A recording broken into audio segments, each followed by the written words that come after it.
Muito boa noite, eu sou o pastor Josué Silva, membro da Segunda Igreja Batista em Petrópolis.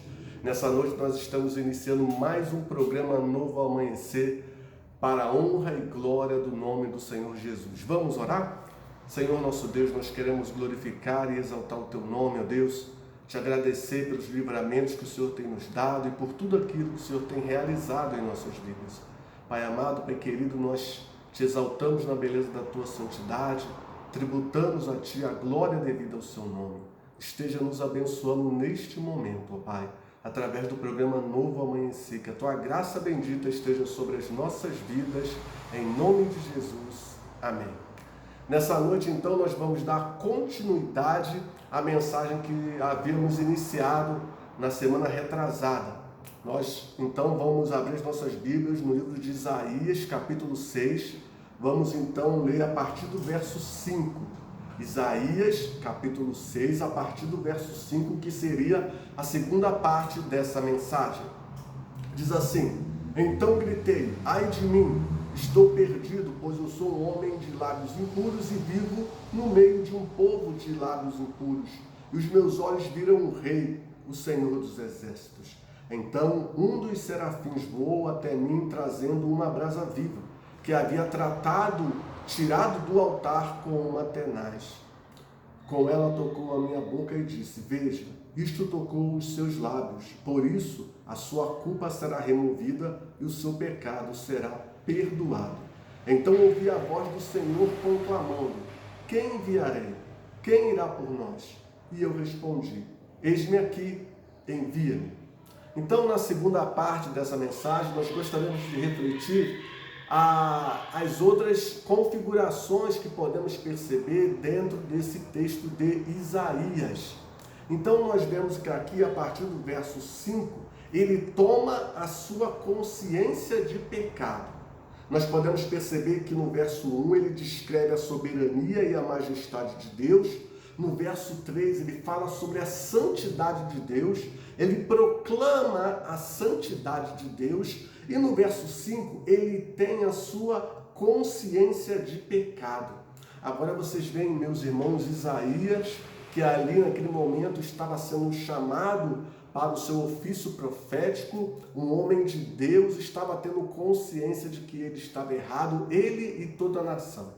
Ter consciência de pecado é muito importante se queremos realmente estar cada vez mais próximos do Senhor.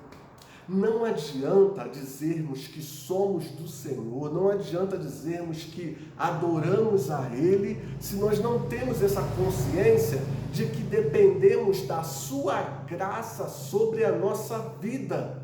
Se isso não acontecer, irmãos, não vai adiantar de nada.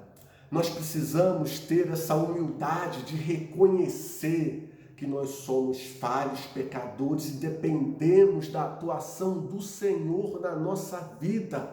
Dependemos da atuação dele, da sua misericórdia para nos resgatar desse pecado. Só tendo consciência de pecado é que na realidade ele vai atuar no nosso viver. Porque se nós confessarmos os nossos pecados a Deus, Ele é fiel e justo para perdoar os nossos pecados e nos purificar de toda injustiça. Nós vemos aí muitas pessoas, por se considerarem boas, principalmente aquelas pessoas que às vezes praticam o bem, praticam as boas obras, fazem caridade, acham que são muito boas e por isso pensam que não têm pecado algum. Se nós perguntarmos às pessoas que não vivam refletindo na sua vida, que não fazem uma reflexão sobre o seu viver, elas vão dizer que elas não têm pecado, porque elas não matam, não roubam, não praticam nada assim escandaloso, mas só que elas estão enganadas. A Bíblia fala que todos nós pecamos e destituídos fomos da graça de Deus. E é interessante que quando nós olhamos esses versículos e essa reflexão, me vem à mente também como era a minha vida. Eu achava que eu não tinha pecado. Eu achava que porque eu não praticava essas coisas que eu citei anteriormente, a minha dívida com Deus estava quite. Eu achava que eu era agraciado com essa vida sem pecado. que eu não tinha erro, que eu não tinha falhas, mas quando o Espírito Santo de Deus atuou na minha vida de uma forma sobrenatural, ele me fez perceber o quanto eu era pecador. Ele me fez entender e me fez enxergar que eu tinha pecados sim, em que eu precisava me arrepender e procurar uma nova caminhada para o meu viver. Pecados, meus amados, como o ódio, o rancor, a inveja, a amargura, a maledicência, são pecados que as pessoas praticam no seu dia a dia e às vezes não percebem que estão com aquele erro, que praticam esse pecado, principalmente, por exemplo, com relação ao pecado do ódio, da amargura, porque a pessoa acha que ela foi injustiçada, acha que ela está com a razão, porque um dia ela foi magoada, um dia ela foi ferida, e é mais do que justo que ela haja com rancor, com ódio, que ela queira vingança. Mas o Evangelho nos propõe um novo estilo de vida. O Evangelho, meus irmãos, nos propõe o perdão. O Evangelho nos dá a consciência de que se Deus me perdoou dos meus pecados, principalmente o pecado que veio lá de Adão, né? Como eu falei anteriormente, Adão contaminou toda a raça humana. Se Deus me perdoou da condenação eterna, quem sou eu para não perdoar o pecado do meu próximo?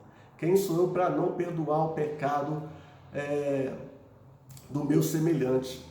Então, o Evangelho nos traz essa reflexão. Então, a gente percebe aqui que Isaías teve a consciência do pecado. E é o que nós devemos ter também. Consciência de que somos pecadores. Consciência de que precisamos da restauração de Deus. Um outro ponto também nós podemos ver no versículo 7, né?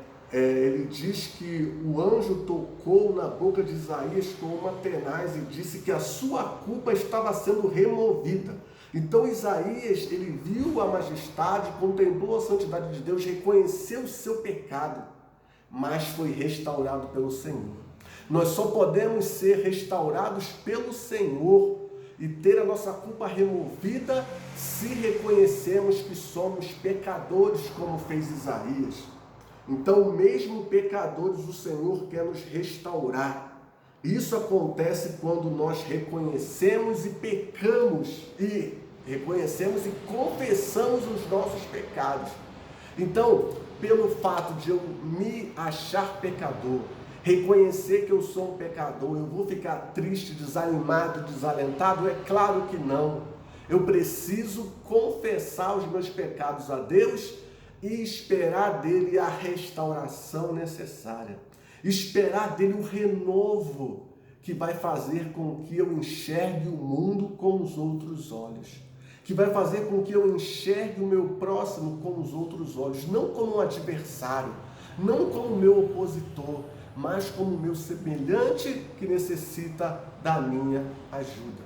Então nós vemos aqui que ele passou pela restauração do Senhor, que ele foi restaurado quando ele reconheceu que ele era pecador.